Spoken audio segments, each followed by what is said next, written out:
개인의 신용 문제, 그 부채 문제를 전문적으로 담당하시는 장성욱 변호사님이십니다. 반갑습니다. 예, 안녕하십니까. 근데 빚이 계속 늘고 있다고 그래요. 오늘 그러니까 9월 12일자 매일경제신문에 보니까 가계빚이 작년 그러니까 지난달에보다 7.4조가 늘었다 이런 기사가 있거든요. 네네. 기사를 읽어보니까 지난달 말 은행 가계대출 잔액은 862조 1천억 원으로 전월 대비 7조 4천억 원이 증가했다. 그 이유를 보니까 주택담보대출하고 전세자금 대출이 있었군요. 네. 이제 전세 사시는 분들은 뭐 집을 살 수 없으니까 전세자금을 대출받은 그런 분들이라고 봐야 되겠네요. 네네. 근데 제가 지난 그 주말에 아침에 일찍 그 1호선 전철을 타고 새벽에 올 때 보니까 이제 많은 분들이 피곤해서 이렇게 새벽에 주무시고 계신데 네. 전철 그 광고판을 보니까 그 이런 광고를 봤어요. 지금 광고 보고 계시잖아요. 지금 이거 그 신용회복위원회라는 게 있어요. 여기 가면 빚을 뭐 어떻게 좀 도와주나요? 여기서는 어떤 기관입니까? 여기는? 예, 그 지금 법률에 의해서 그 구성된 단체고요. 여기에 주로 대상되는 채무는 그 신용회복위원회 업무 협약을 체결된 금융기관에 대한 채무에 대해서 일정액 부분을 조정을 해서 그 조정된 채무액을 탕감해주는 그런 제도로 알고 있습니다. 그러니까 이제 은행 금융기관들끼리 모여서 네. 심사를 해서 좀 이렇게 깎아주거나 연장을 해주거나 그런 네, 기분이군요. 네네. 아 예.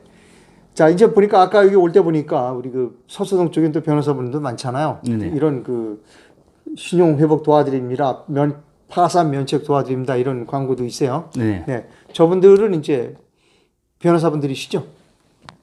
주로 이제 변호사님도 계시고요. 네. 많은 부분의 법무사님들도 그 신청 대리 업무를 하고 있습니다. 자, 그 보니까 회생이라는 절차도 있고 파산이라는 절차도 있는 것 같아요. 네. 회생에 대해서 좀 간략하게 설명해 주십시오. 회생이 무엇인지.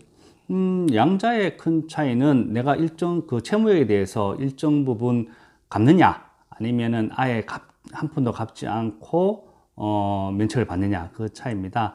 회생이란 제도는 지금 현재 이제 운영되고 있는 제도는 한 3년간 자기 채무액의 한 80% 정도 원금을 나눠서 갚는 형태로 운영되고 있고요. 파산은 그런 것도 없이 바로 전체 채무액이 면책되는 절차로 운영되고 있습니다. 그럼 뭐 모르는 사람이 전체 면책되는 파산으로 가려고 그러지 회생으로는 안 가려고 그럴 거 아니에요. 하지만은 그 파산에 대해서는 일정 부분 법률상으로 할 수 없는 여러 가지 자격 제한이 있습니다. 불이익이 있군요. 그렇습니다. 공무 단임권이라든지 안 그러면은 자격증이 있으신 분 같은 경우에는 자격 결격 사유가 되는 것이고요. 또 회사 같은 경우에는 취업 규칙상으로 해직 사유로 될 수도 있기 때문에 따라서 통상적으로 그 자격을 유지하시려고 하시는 분들은 회생 절차를 당연히 이용하셔야 될 것입니다. 네. 자 이제 도저히 빚 때문에 내가 못 살겠다. 그러면 이제 회생이든 이제 파산이든 누구 도움을 좀 받아야 되잖아요. 네, 그렇습니다. 개인이 법원에 찾아가서 해 주십시오라고 하기는 좀 절차가 복잡합니까? 이 회생이라든지 파산 절차는 일반 소송 절차보다 훨씬 더 복잡하게 되어 있습니다. 더 복잡합니까? 예, 처음에 그 용어 자체도 굉장히 낯설고요. 그리고 두 번째 그 신청에 따르는 첨부돼야 되는 서류도 있는데 그게 일반인들이 그 전에 또 잘 발급하지 못한 그런 서류도 엄청나게 많이 제출되기 때문에 통상적으로는 개인이 혼자 신청하기보다는 신청 대리 즉 이제 법무사님이나 변호사님을 통해서 신청하는 게 일반적입니다. 자 이제 그럼 이제 신청부터 결정 그 이후까지 한번 그 프로세스를 좀 설명해 주십시오.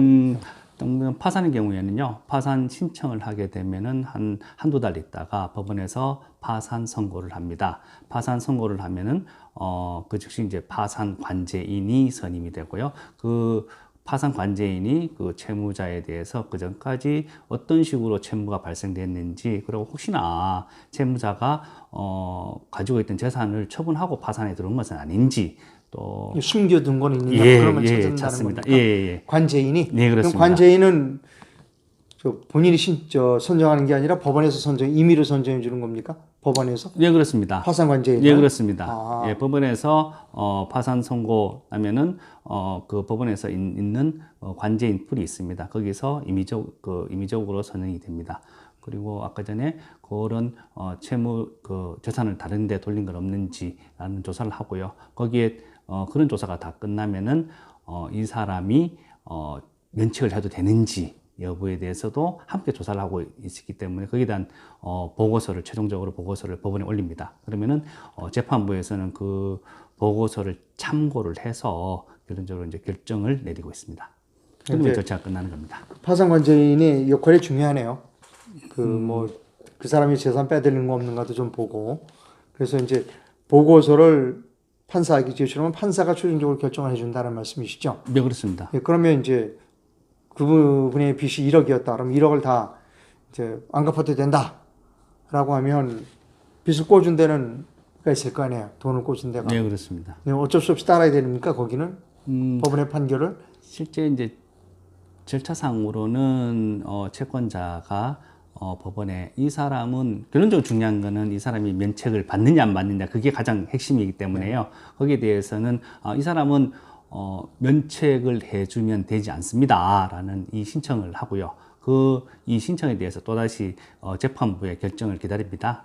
예, 그래서 채권자가 그런 신청을 하는군요. 네, 그렇습니다. 예, 그래서 이 신청이 이제 법에 정한 면책 불허가 사유에 해당한다 그러면은 뭐 재판부에서 그걸 참작해서 결정을 할 것이고 만약에 이 신청 그 자체가 법에 정한 면책 사유에 해당하지 않는다면은 재판부에서 결정을 하고 있습니다. 네. 근데 파산을 한다고서 재산이 아무것도 없는 건 아닐 거 아니에요. 그렇습니다. 잔해 재산이 좀 있을 거 아닙니까? 그건 어떻게 처분이 됩니까? 기본적으로 파산 관제인이 일정 부분 일정액 이상의 재산, 즉 우리가 얘기하는 대표적으로 임대차 보증금 같은 경우에는 지금 같은 경우는 3,700만 원 그 이상 또는 뭐 보험 해약 환급금의 일정액 부분 최소 생계비 정도는 빼고 나머지 부분에서 혹시나 채무자가 재산을 가지고 있다면은 파산 관제인이 그것을 팔거나 예, 해서 금전화해서 다시 채권자들에게 배당하는 절차를 진행하고 있습니다. 그러니까 최소한으로 전세 아주 좀 싼 싸구려라도 전세 들어가서 살 수 있게는 그 정도는 내버려 두는군요. 네, 그렇습니다. 예, 그 나머지는 이제 파산관제인이 처분해서 채권자들에게 나눠준다. 네, 그렇습니다. 네네. 예. 그럼 이제 다 끝나면 이제 절차가 끝나는 겁니까? 면책 받으면? 네, 면책 받으면은 모든 절차가 끝나고요. 제가 알고 있기로는 그거는 뭐 법원하고는 관계는 없지만은 은행상에 채무 불이행자입니까? 연체자입니까? 그거는 등록은 해제되고 하지만 신용 등급이 그때는 안정적이 낮은 등급이기 때문에 특별히 신용 거래는 하지 못하고 한 5년 정도 지나면은 다시 그 전에 이제 그 신용 거래를 할 수 있는 걸로 알고 있습니다. 이제 파산 결정이 내려지고 이제 면책 결정이 내려져서 자신의 채무를 면책을 받으면 신용은 형편없겠네요, 그러니까. 제일 마지막 등급입니다. 제일 마지막 등급이 돼서 한 5년간은 고생을 하겠네요. 다시 돈을 빌린다든가 이런 일은 불가능한 거군요. 네, 그렇습니다. 근데 통장 개설은 연체자가 아니기 때문에 통장 개설이라든지 신용거래가 아닌 나머지 부분은 충분히 이용할 수 있습니다. 그렇군요. 자, 이제 오늘 개괄적인 건 좀 들었습니다. 다음 시간부터는 이제 사례를 중심으로 좀 설명해 주십시오. 예, 알겠습니다. 다음부터는 사례입니다. 다음 시간부터. 네, 알겠습니다. 감사합니다. 네, 감사합니다. 네.